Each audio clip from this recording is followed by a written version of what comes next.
পরিকল্পনা ছিল আগে থেকেই সাউথ আফ্রিকার বিপক্ষে টি-20 ওয়ার্ল্ড কাপের ফাইনালে প্রায় অসম্ভব একটা ম্যাচ জিতে সোজা সরল ভাষায় নিজের অবসর ঘোষণা করে দিলেন বিরাট কোহলি। অথচ বয়স তখনও 36ও পেরোয়নি।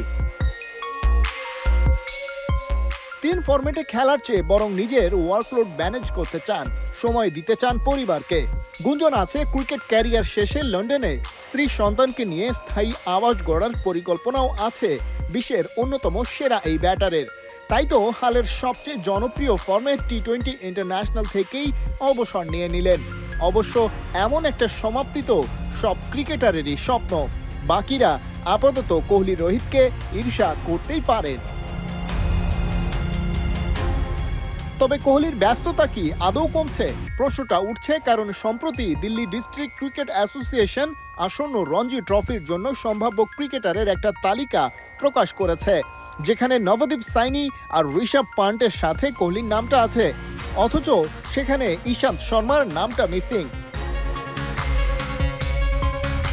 ইন্ডিয়ান ন্যাশনাল টিমের অবিচ্ছেদ্য অংশ কোহলি সবশেষ লঙ্গার ভার্সনের এই ঘরোয়া লিগ খেলেছেন সেই 2012 সালে। গাজিয়াবাদে তার দল দিল্লি খেলেছিল উত্তরপ্রদেশের বিপক্ষে। সেই ম্যাচে ডানহাতি এই ব্যাটারের ক্যাপ্টেন ছিলেন বীরেন্দ্র সেহওয়াগ।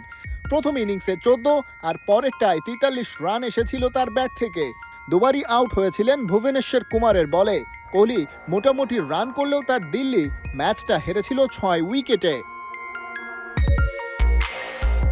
ভারতীয় ক্রিকেট দলের নিয়মিত সদস্য হওয়ার আগে কোহলির ডোমেস্টিক ক্রিকেট ক্যারিয়ারও ছিল সমৃদ্ধ। 23 ম্যাচ খেলে রান করেছেন 1600-র কাছাকাছি, গড় 50+।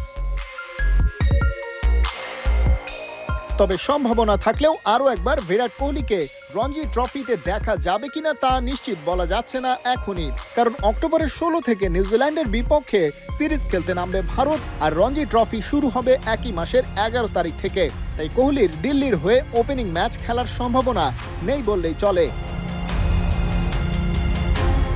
তবে নভেম্বরের 13 তারিখ থেকে ঝাড়খণ্ডের বিপক্ষে দেখা যেতে পারে তাকে, কারণ ওই সময় সাউথ আফ্রিকার সাথে ভারত খেলবে টি-20 সিরিজ, যে ফরম্যাটকে বিদায় জানিয়েছেন ক্রিকেটের দ্য কিং। খালিদ জামিল, একাত্তর।